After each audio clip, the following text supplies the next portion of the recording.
Hello বন্ধুরা, আমি পাবনি। তোমরা সবাই কেমন আছো? আশা করছি ঠাকুরের আশীর্বাদে তোমরা সবাই খুব ভালো আছো। বন্ধুরা, আষাঢ় মাস কিন্তু পড়ে গেছে। সামনেই কিন্তু আমাদের জগন্নাথ, বলরাম ও সুভদ্রার রথযাত্রা।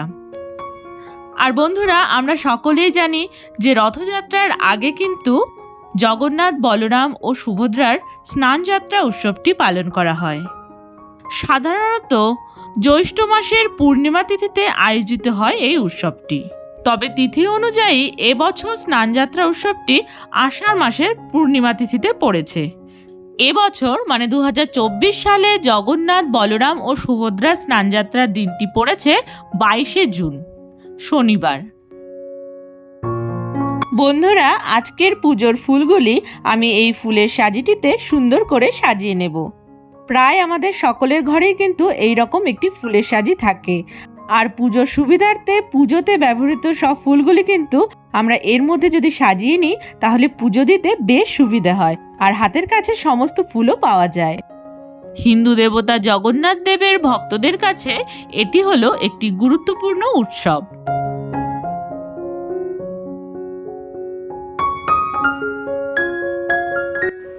বন্ধুরা, এই যে ফুলগুলি রয়েছে এগুলো ভগবানের চরণে নিবেদন করার আগে কিন্তু আমি এই ফুলগুলিকে গঙ্গা জল ছিটিয়ে নিয়ে শুদ্ধ করে নেব।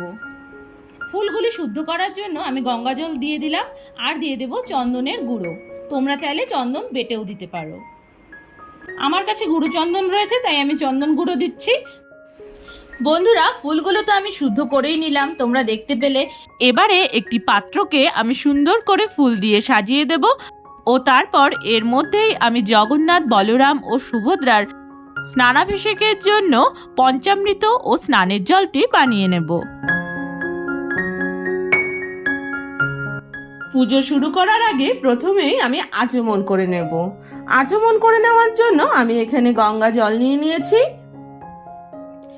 এবারে হাতে আমি সামান্য গঙ্গা জল নিয়ে নেব। ওম শান্তি, ওম শান্তি, ওম শান্তি। নমো বিষ্ণু, নমো বিষ্ণু, নমো বিষ্ণু। হাতে আবারও সামান্য গঙ্গা জল নিয়ে আমি হাত দুটি ভালো করে ধুয়ে নেব।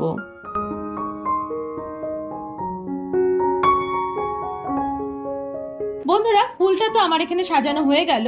এবারে জগন্নাথ, বলরাম ও সুভদ্রা স্নানাভিষেকের জন্য পঞ্চামৃতটি আমি বানিয়ে নেব, আর তার সাথে বানিয়ে নেব ওনাদের স্নানের জলটিও। পুরীতে স্নানযাত্রা উপলক্ষে জগন্নাথ, বলভদ্র, সুভদ্রা ও মদন মোহনের বিগ্রহকে জগন্নাথ মন্দির থেকে স্নানবেদিতে বের করে আনা হয়। সেখানে তাদের প্রথাগতভাবে স্নান করানো হয় এবং ভক্তদের দর্শনের জন্য সুন্দর বেশভূষায় সজ্জিত করা হয় ওনাদেরকে। এবারে স্নানের জন্য আমি জলটি বানিয়ে নেব। এই পাত্রটির মধ্যে স্নানের জন্য আমি পরিষ্কার ও শুদ্ধ জল নিয়ে নিয়েছি। এর মধ্যে দিয়ে দেব গোলাপ জল, অগরু ও তুলসী পাতা, আর দিয়ে দেব সামান্য কিছু ফুলের পাপড়ি। বন্ধুরা, জগন্নাথ দেবের স্নানযাত্রার দিনটিতে পুরীতে কি হয় আর এই দিনটির বিশেষ গুরুত্ব পুরো ভিডিও জুড়েই আমরা অল্প অল্প করে জানতে থাকব। তবে এই বিশেষ দিনটিতে বাড়িতে কিভাবে আমরা জগন্নাথ, বলরাম ও সুভদ্রার স্নানযাত্রা উৎসবটি পালন করব তাই নিয়েই তো আজকের ভিডিও। তো চলো বন্ধুরা, ভিডিওটি শুরু করা যাক। বন্ধুরা, প্রথমেই আমি জগন্নাথ, বলরাম ও সুভদ্রাকে স্নানাভিষেকের জন্য এই স্নান পাত্রটিতে বসিয়ে নেব। বন্ধুরা, আজ তো আমি বাড়িতে কিভাবে জগন্নাথ, বলরাম ও সুভদ্রার স্নানযাত্রা উৎসবটি পালন করব তাই তোমাদেরকে দেখাচ্ছি। তবে পুরীতে স্নানযাত্রার দিন মন্দিরের উত্তর দিকের কূপ থেকে জল এনে মন্ত্র উচ্চারণের মাধ্যমে তার শুদ্ধিকরণ করা হয়। তারপর 108টি কলস ভরা জল দিয়ে বিগ্রহগুলিকে স্নান করানো হয়।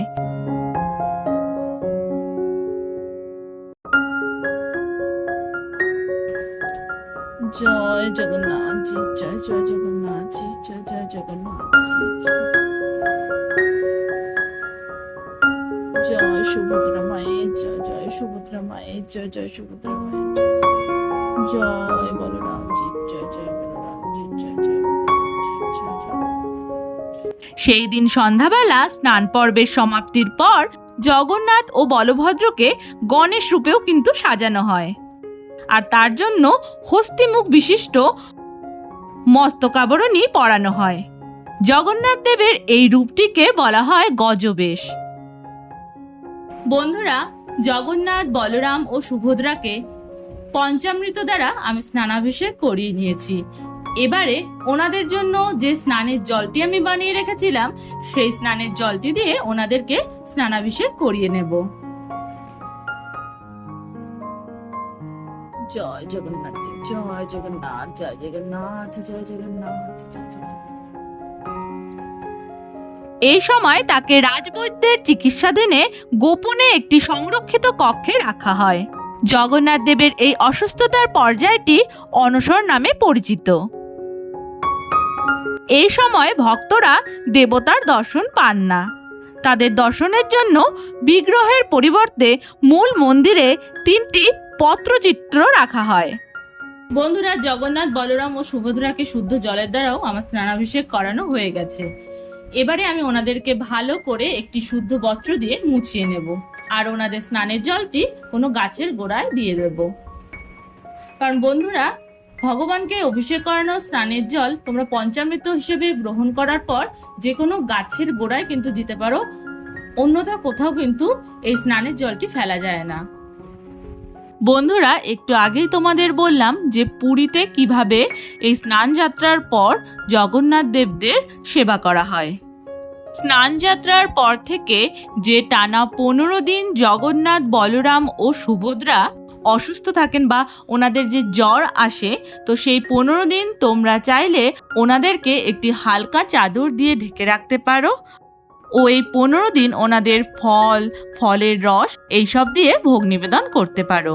সুন্দর করে আমি জগন্নাথ, বলরাম ও সুভদ্রাকে মুছিয়ে নিলাম। এবারে ওনাদের নতুন বস্ত্র পরিয়ে সুন্দর করে সাজিয়ে নেব। বন্ধুরা, জগন্নাথ, বলরাম ও সুভদ্রার সুন্দর করে আমি স্নানাভিষেক করিয়ে মুছিয়ে নিয়েছি, তাতে তোমরা দেখতেই পেলে। এবারে ওনাদের জন্য আমি কিছু নতুন বস্ত্র এনেছি। বস্ত্রগুলিকে শুদ্ধ করে নেওয়ার জন্য বস্ত্রগুলির উপর আমি সামান্য গঙ্গা জল ছিটিয়ে নিলাম। এবারে আমি জগন্নাথ দেব, বলরাম ও সুভদ্রাকে এই বস্ত্রগুলি পরিয়ে দেব। প্রথমে আমি জগন্নাথ দেবকে এই জামাটি পরিয়ে দিচ্ছি। বন্ধুরা, জগন্নাথ, বলরাম ও সুভদ্রা যেহেতু রোজ স্নানাভিষেক হয় না, বছরের এই বিশেষ একটি দিনে ওনাদের স্নানাভিষেক হয়, তাই এই দিনটিতে আমি কিন্তু ওনাদেরকে নতুন বস্ত্রই পরাই। তোমরা চাইলে শুদ্ধ কোনো ধোয়া বস্ত্রও পরাতে পারো। রথের দিনটিতে তোমরা এই নতুন বস্ত্রটি কিন্তু পরাতে পারো, কিন্তু রথের দিন কিন্তু তোমরা অবশ্যই ওনাদেরকে একটি নতুন বস্ত্র পরাবে।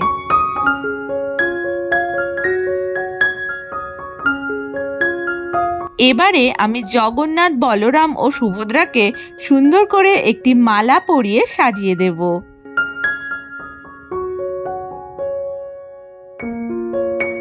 বন্ধুরা, 15 দিন যখন মন্দির বন্ধ থাকে, এই সময় ভক্তরা ব্রহ্মগিরিতে অলরনাথ মন্দিরে যান। তারা বিশ্বাস করেন অনশর পর্যায়ে জগন্নাথ অলরনাথ রূপে অবস্থান করেন। এখানে আমি কেশর চন্দনের তিলক নিয়ে নিয়েছি। জয় জগন্নাথ, জয় জগন্নাথ, জয় বলরাম, জয় বলরাম, জয় সুভদ্রা মায়ের জয়। এবারে আমি ওনাদের চরণে পুষ্প নিবেদন করে দেব। জয় জগন্নাথ দেবের জয়, জয় বলরাম, জয় সুভদ্রা মায়ের জয়।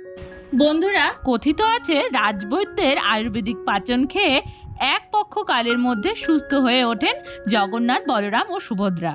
তারপর ভক্তরা আবার আগের মতন ওনাদের দর্শন করতে পারেন। জগন্নাথজির চরণে চন্দন সহযোগে 2টি তুলসী পাতা দিয়ে নেব। বন্ধুরা, এই বিশেষ দিনটি উপলক্ষে কিন্তু আমি জগন্নাথ, বলরাম ও সুভদ্রাকে মিষ্টি ভোগী নিবেদন করব। তবে এরপর ওনাদের অসুস্থতার 15 দিন তোমরা ফল ও ফলের রস নিবেদন করতে পারো, যা আমি আগেও তোমাদের বলেছি। তবে বন্ধুরা, জগন্নাথ, বলরাম ও সুভদ্রার ভোগে কিন্তু অবশ্যই তুলসী পাতা দিতে হবে।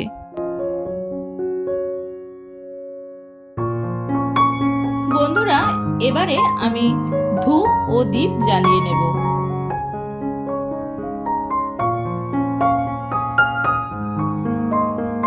এবারে ধূপ ও দীপে আমি পুষ্প নিবেদন করব।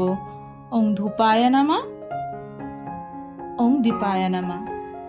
বন্ধুরা, এবারে আমি জগন্নাথ, বলরাম ও সুভদ্রার আরতি করে নেব। তোমরা দেখতে থাকো, আশা করছি তোমাদের ভালো লাগবে। ভিডিও শেষ অবধি আমার পাশে থাকার জন্য সকল বন্ধুদের জানাই অসংখ্য ধন্যবাদ। আমার চ্যানেলটিতে সাধারণত এরকম পুজো সংক্রান্ত ভিডিওই আমি দিয়ে থাকি। ভিডিওটি ভালো লেগে থাকলে বন্ধু হয়ে পাশে থাকার জন্য চ্যানেলটি সাবস্ক্রাইব করে দিও। আজ এই পর্যন্তই, আবার দেখা হবে অন্য কোনো ভিডিওতে।